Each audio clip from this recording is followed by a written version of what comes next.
later. So data adapter does all the work of passing data back and for the between a data source and a program.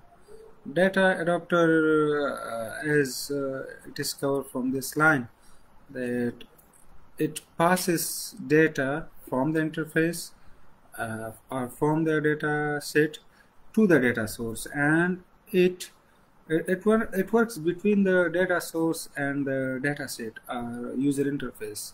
I'm repeating this line again. Does all the work of passing data back and for back and between data source and a program. Program means your interface. Okay, I think there is a minor grammatical mistakes. Unfortunately, sometimes you don't know a typo, a mistyped word may come in your slides in your typing. So I will fix this issue later on. But I hope you understood what does this line mean. Okay, so does not have to be a database. Does not have to be a database. Yes, data adapter. Data adapter. It doesn't mean that it is a database. It is adapter, though it will be having some data, but it normally retrieves data from database and passes to the interface or program, and takes data from the interface and then passes to the data source. This is what it does. Okay, can be a text file, object, or even an array. Yes, a data adapter may retrieve data from a text file, from any object, object such as dataset. There are different other objects which normally holds data, or even an array. Yes, a data structure array. A data adapter may retrieve data from an array as well. So types must match connection type. Yes, there are two different types of connection: OLEDB data adapter and SQL data adapter. So the adapter which you want to use, you should choose that one, or one should choose that one. If you are going to use OLEDB data adapter, okay, you need to choose OLEDB adapter. And if you are if you have already connected your interface with an SQL server, so then you can use, or you may choose the option of SQL data adapter. Okay, I hope you are understanding. Use DB prefix. Example criteria: DBRNR. DB means database, so it is a prefix which normally we use in conventional programming while writing a program in the interface, in the VB project, on the interface, I mean on the form. So not only on the form, you may use this DB in the classes as well, in the object-oriented layers technology. So you may use this DB there as well. Okay, so let's go to the next slide, and here is the interface of data adapter, how it works. But before explaining this slide, I will go again to the comment section, and in the comment section we have Ahmadullah 65 present, Ahmad Zian normally. Okay, I hope you are listening me and my voice is clear. And we have Anas.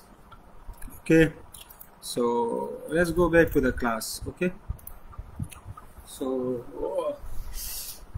drag table name to form. Yes, you may normally drag this table book to the form. So on the form it will be placed as 5 fields. This table will be placed in the form of 5 attributes, 5 fields, or 5 text boxes. So and you know what will happen as you will edit data in the fields, so it will also be, how to say, the same flow will also be maintained. You may find the same flow at the back or in the tables as well. Drag table name to form, or control click field names and drag to form. Or you may press control or hold the control key, and you may click the any column or attribute of the table, and once you will drag that field on the form, so it will be displayed in the form of text box, book, and text box. TEXT BOX text box. Okay, so this is how the data adapter works, setting up a data adapter from Server Explorer. Yes, this is a Server Explorer. You may set the data adapter from this Server Explorer. Okay, I hope you have understood this slide. What has been given on this slide you have understood. So let's move to the next slide. Data adapter configuration wizard. There is a wizard which one normally can use for configuring the data adapter. So just hold on for 1 second, let me connect. Okay, so walks you through the steps for selecting fields in a database. Yes, this wizard walks you through several steps for selecting fields in a database or selecting fields from a database. Okay, only used if you add a data adapter from the toolbox. Yes, if you want to add the data adapter from the toolbox, so in that case you may use this wizard, this data adapter configuration wizard, and can be used to modify existing data adapters. Also, yes, you can use this wizard to modify the existing data adapter also. So I hope for me it's very easy, and it seems easy for everyone. So you all guys can understand this, what is a data adapter. Okay, a data adapter, an adapter which normally holds data and it passes the data to the database, and it retrieves data from the database to the interface or to the data set. Okay, so data adapter is a kind of carrier, and it works between user interface and the database. Okay, now let's read something, or let's study something about the dataset. What is a dataset? Dataset is a temporary set of data stored in memory. Yes, this is a temporary set of data normally stored in memory.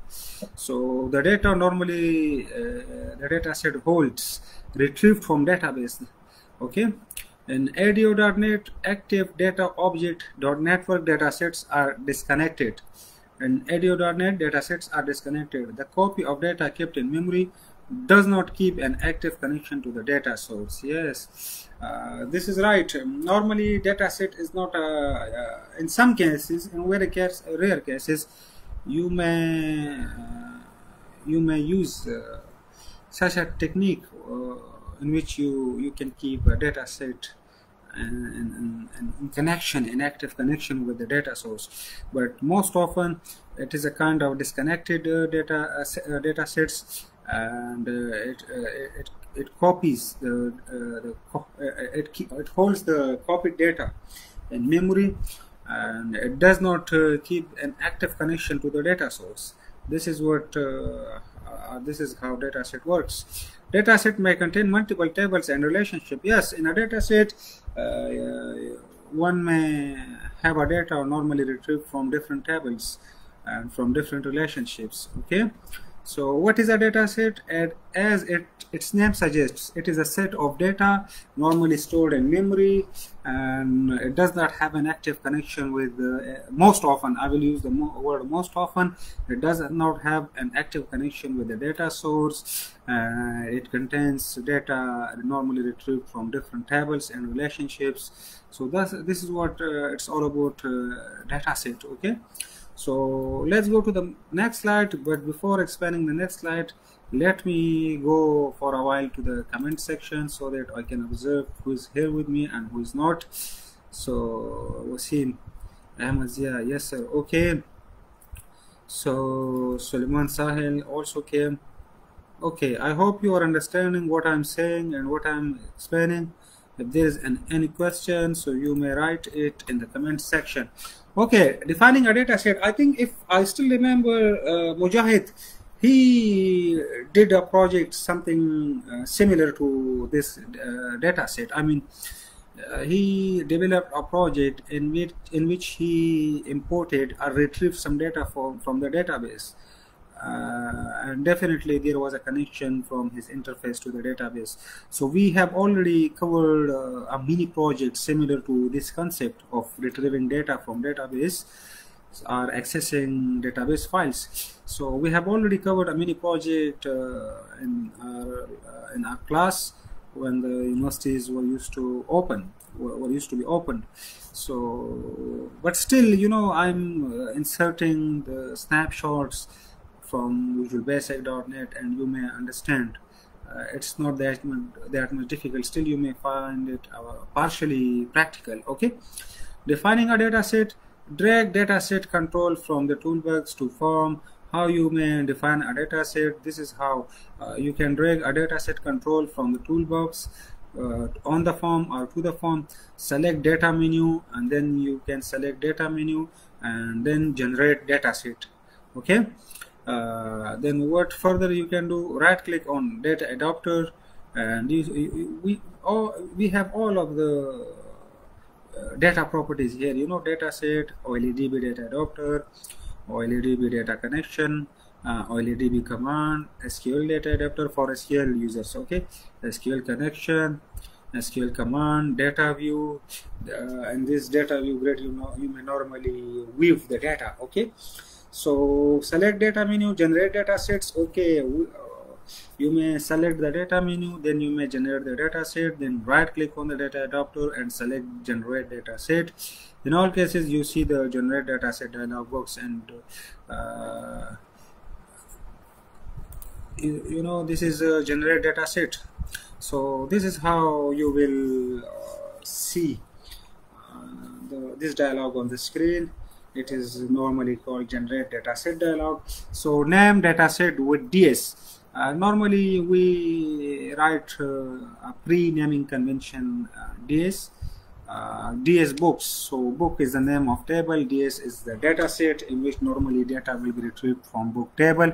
So that is why you may use a pre-naming convention DS dataset. Okay. So data adapter we normally write DA. So name dataset with DS prefix, it is a prefix DS in generate dataset dialog, and this is generate dataset dialog. Example criteria DS books. You may see I have written DS book, which is the name of our dataset. Okay, this concept is continuous, and let's move to the next slide. Data passing from data source to dataset to user interface. Okay,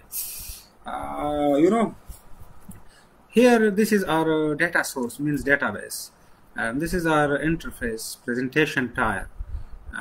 We have three tiers. Okay, data tier, data source, database, business tier, and this presentation tier. Presentation tier means user interface forms. Okay, so here using the XML, extensible markup language, we normally retrieve the data into the data adapter. Then from the data adapter, the selected data, with the help of any SQL query, normally we retrieve or select data of our own choice, and we bring them into the data set, and then from data set the data passes to the user interface. The data comes into the database from the user interface, and the data passes to the interface. So I hope you have understood. This is how the data normally passes from the data source to the user interface. And there is another tier, business tier, which works as intermediate tier between the data source and the presentation tier. So I hope you are understanding. If there is any question, you may write down in the comment section. I will definitely reply. I will definitely answer your question. Okay, so let's go to the comment section, and after that we will go to the next slide, and that slide will be the 19th slide. Okay, so here we have a comment. Salman, sir, slides share WhatsApp. Okay, he says that sir, can you please share your slides in our WhatsApp group? Okay, I will share. And okay, is there any other comment? Okay, let's go back to the comments, sorry, to the slides. So now let's go to the XML data. What is XML data? XML normally stands for extensible markup language, Industry standard format for storing and transferring data. Yes, this is industry standard format. This is a kind of language which is normally industry standard for storing and transferring data. Specifications, if one is very keen to know its further specifications, so he may visit this website www.w3.org/xml. Worldwide Web Consortium, W3 School, I think. So W3C, the consortium, so you may normally visit the consortium website. And the third point is the needed XML for the needed XML for accessing databases will be automatically generated for you in Visual Basic. Yes. The script, the script which normally one needs to write for accessing the database file is automatically, these days it is automatically created for the user in the Visual Basic.net. Okay, so this is what this line means. So I think it's easy, you can understand them what I'm saying, and the prerequisites for this course, that at least you have worked with any visual language, not text-based language such as assembly language. Okay, somehow C++ is a prerequisite, is an important programming language to study before coming to the Visual Basic.net. But what I prefer, that at least you would have studied one control-based, object-based language before coming into the Visual Basic.net or C#.net. Okay. So let's move to the next slide. XML, still it is continue. Data stored in XML is all text. Yes, the data stored normally in XML form is all text. It is simple text. The XML data file contains actual data, and the XML data file it contains normally the actual data and XML schema file. In XML schema file, it contains a description for what? You know, normally schema, the word schema, it contains all the related information regarding the data. Let's suppose fields, attributes, data types, what kind of data has been stored in the data file, and constraint, some restrictions such as required fields, I mean which fields are required. So this kind of information or description is normally stored in schema file, and we call it XML schema file. Okay, and .xsd file in Solution Explorer. Okay, .xsd file. So if you want to see this file, so .xsd file in Solution Explorer. So normally you may see this extension in the Solution Explorer. So then you may recognize it that it is a kind of XML schema or data file. Okay, so let's move to the next file. Okay, I'm keen to go to the, is there any XSD file? No, I think it is not. It is yes, Solution Explorer. Yeah. So let me search any Solution Explorer for you guys so that I can show you the XSD file. I think XSD file. Okay. Yeah, you may see data connect somewhere here. Anyway, I will put the snapshot for you guys so that you can also observe the .xsd file. Okay, data file. Okay, now fill method, how to fill your data set. So method of data, the data adapter executed at runtime to fill the data set. Yes, using the data adapter we normally fill our data set.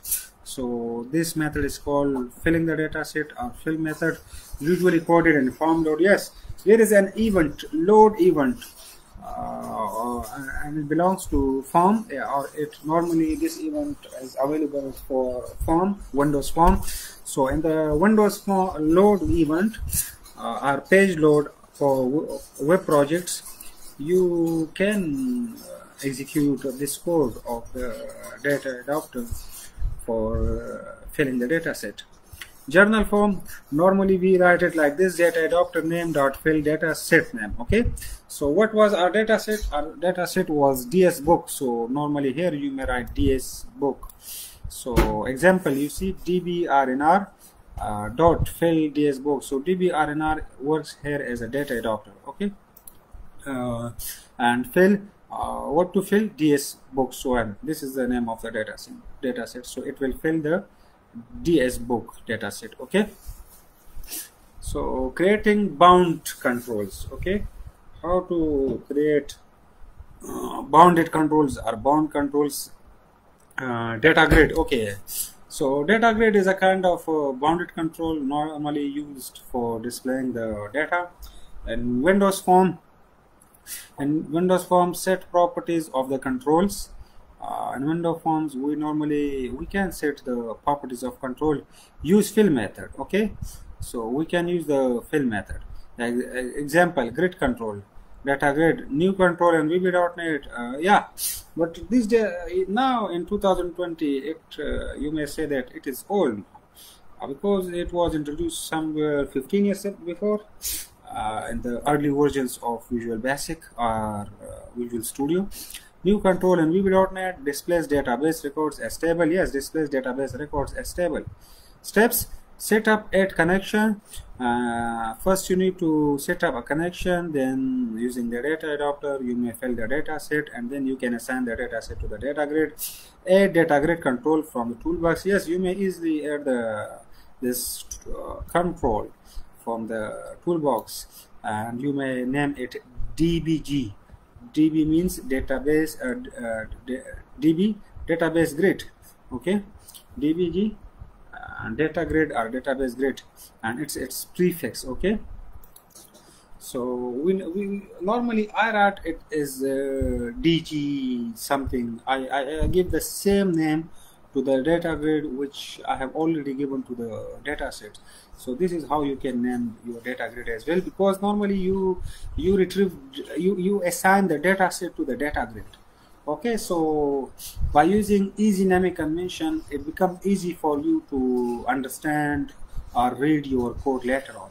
If you will use complex coding, I mean no naming convention, and you will make some rubbish, so then it will not be easy later on to understand what you have done already. Okay, so now let's go to the next slide. Creating bound data grid. Still it is continued. Steps continued. Set properties of data grid to bind to data. How you may bind a data grid to the data. So these are the two properties: data source and data member. Data set name and data source, you may give the name of the data set from which data set you want the data to be displayed on in the data grid, and in data member we give the name of table. Normally data passes from the table to the data grid. Okay, using this property of data member. So add code to populate control with data. So add code to populate control with data. You may add some code as well to populate data onto this control or on this control. I mean I'm talking about data grid control. Okay, Windows form, form load, and then data adapter name, then fill data set name. So this is what I have already taught you. You may use the form load event to retrieve the data from the data set and then assign it to the data grid, and then assign it to the data grid, and then assign it to the data grid. Okay, so let me go back to the comment section so that I can see if there is any question from the student. Replying to Salman, share कर दे present sir. Okay, so okay, I think I have already, yes, Wasim Hadri is right, I have already shared these slides with you guys in the group. Yesterday I posted these slides to the group of 4th semester, so I have already posted these slides. Okay, is there any question? If no question, let me go on. Let me allow to move on to the next slide in this lecture, and that slide is creating simple bound controls. How can you create a simple bounded control? Okay, label and text boxes. Yes, you may even bind these two simple controls or objects with data. Okay, same steps: set up add connection, then data adapter, then data set. Add text boxes or labels control from the toolbox. Yes, you can add label or what was the other control? Text boxes from the toolbox, and then by setting their properties to bind them to the data binding properties menu. Okay, and in the properties menu you may find this data binding, and then text option to be specified. Okay, with these two properties, data binding and text, you may set them to display data into these two controls. Okay, so after binding, the data will be easily displayed in these controls. Okay, add code to populate control with data. Add code to populate control with data. Yes, besides using the properties, you may also put some code, or you may add some code to the control in fact to the form into the load event to display the control with some data. Okay, so this is how it happens. Name of the adapter, data adapter name, then its fill property or fill method, and then data adapter dot fill method, and inside the brackets one needs to give the name of the data set. So after that it will be easy for you to observe the data, or to get displayed the data into the control. Okay, let's go to the next tile. Okay, here I have put some code for you guys so that you can understand navigating through dataset, how you can navigate through data sets. Refer to the position and count properties. Okay,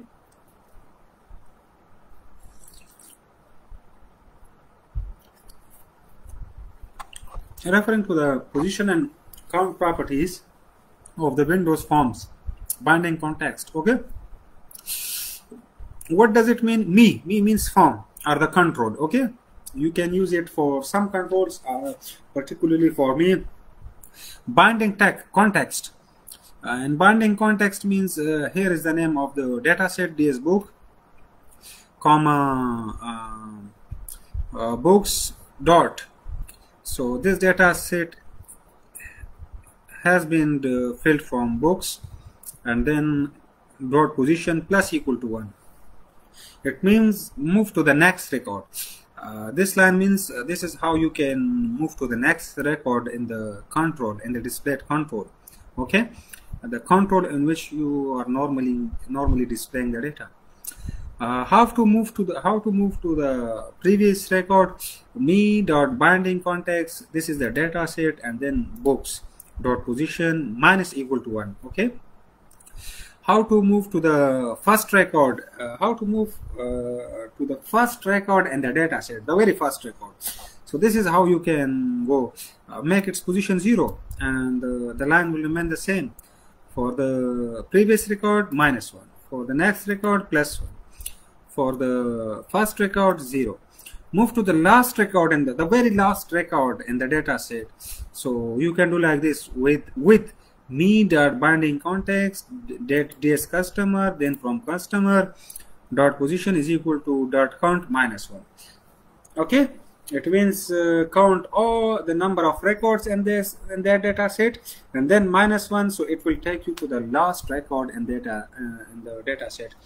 And end with, here you need to end with, because by using with you are iterating through the number of records in the data set. Okay, and the binded source, and then by minusing 1 from the number of records, it takes you to the end of the last record, or to the end of the record. Okay, to the records, not record. Okay, so let me check any comments from students if they want to ask something. Nothing, no comment. Okay, okay, let's go back to the slides. Yeah, to lecture. Retrieving record count. What does it mean? Okay, let's go on. Let's move on. Specify. In retrieving record count, we normally specify the data set, and then in the data set table name, then rows collection, and then count property.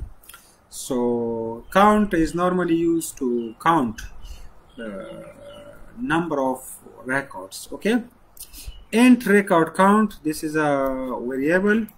Then ds.books.tables, this is the name of the table. Books.rows count, rows.count, so it counts the number of rows in this table. Okay, in this data set, then in this table it counts the number of rows. Alternatively, you can use like this. You can also use this one, me.binding context ds customer, this is data set, and this is table, and dot count. You can also use this one. Okay, this is how retrieving record count. This is how you may retrieve the number of records in a data set or in a table. Okay, if you want to know how many records are there, you may use any of these statements. Okay, any of these code, I mean any line of this code. Okay, so updating a database file. How you can update a database file? So types of updating, there are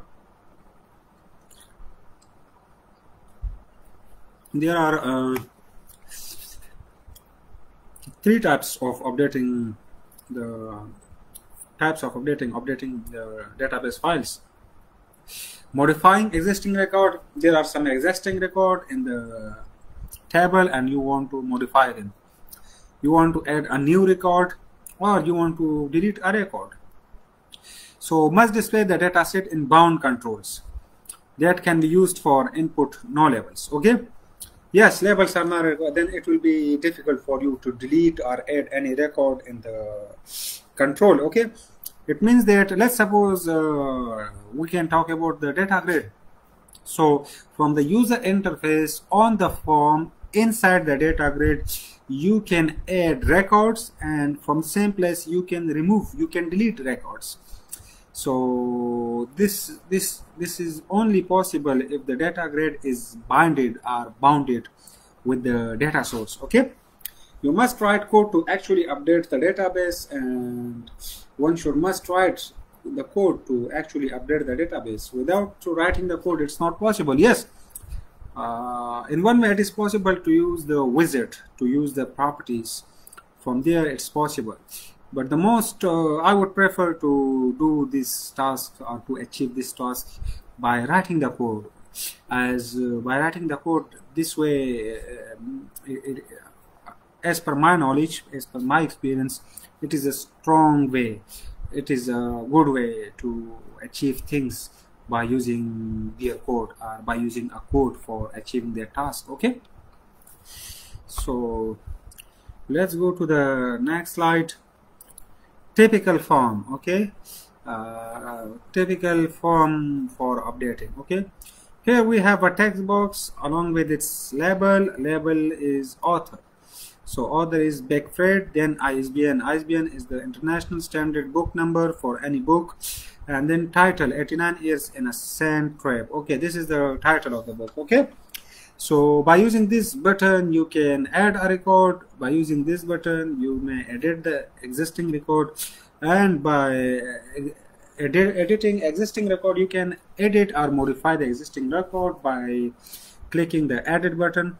You see, add caption, changes to cancel during add or edit. Yes, it will change. If when you want to click add, so while that it may change to cancel. Okay, delete. So save button is enabled only when an add or edit is in progress. Yes, when an add or edit is in progress, so in that while that this button will get enabled. Okay, So these are to go to the first record, then to the previous record, the first, previous, next, last, next and last. Okay, the buttons in the middle, next and previous, and this is for first record, and this is the for the last record, and the data set. All navigation buttons, these are buttons are called navigation buttons, and they are normally disabled during add or edit. Okay, during the add or edit operation, these buttons are normally disabled. Okay, so this is these fields are retrieved normally from the books table. Okay, so update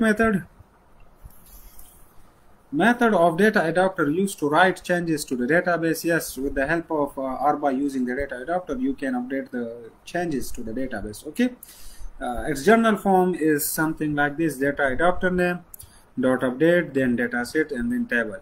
And its specific form, this is how you can do dbrnr. This is the data adapter, this is the method, this is the data set, and this is the table name books. Okay, can be executed after every change. Perform data validation. Yes, after every change you may try to validate your data whether the change which you made is accurate or not. Then execute update save record button. So after that you may execute the save record button to update the record. Once, just before program termination for all changes, execute update. Once, just before program termination for all changes, execute update forms closing event. Once, just before program termination for all changes, execute update. Yes, for all changes, you at least once you should press the update button to make all the changes permanent. Okay, so I think this 30th slide I will make it today's last slide. So automatically update method is still continuous, automatically loops through the records in a table to determine what type of update is needed and then performs the required SQL. Yes, it searches through the table to determine which type of updation or update is required, and once it knows the type of update, then it performs the update using the SQL. SQL is a structured query language. You can update the existing record, you can insert a new record into the table, and you can delete an existing record from the table or from the dataset. Execute during form's closing event. When the form normally closes, so while that in that situation event, if running wants to apply all changes. What does it mean? Execute during form's closing event, closing event. Yes, if running wants to apply all changes. Yes, if you want to apply all changes, so you can execute this while form closing event. So I hope you have understood something from our today's lecture. Today what we discussed, we normally taught you how to access data from database, how to pass it onto the interface, and how to pass on data from the interface to the data source. Here data source means database, and we use data adapter, and I taught you different methods for using the data adapter. That is the method of wizard, or the data adapter method by writing some code for accessing the data from the database in the events of form events such as load event. Okay, so we discuss different methods, how to refill your data set, and how to get displayed their data set onto the form by using different controls, data displaying controls. Okay, so I hope this is enough for today, and let me go again for the last time to read the comments of students, and after that I will finish off the class. Okay, okay, there is no comments, so I think it's enough for today. That's all for today. Please take care of yourself, and see you in the next class. Till then, Allah Hafiz.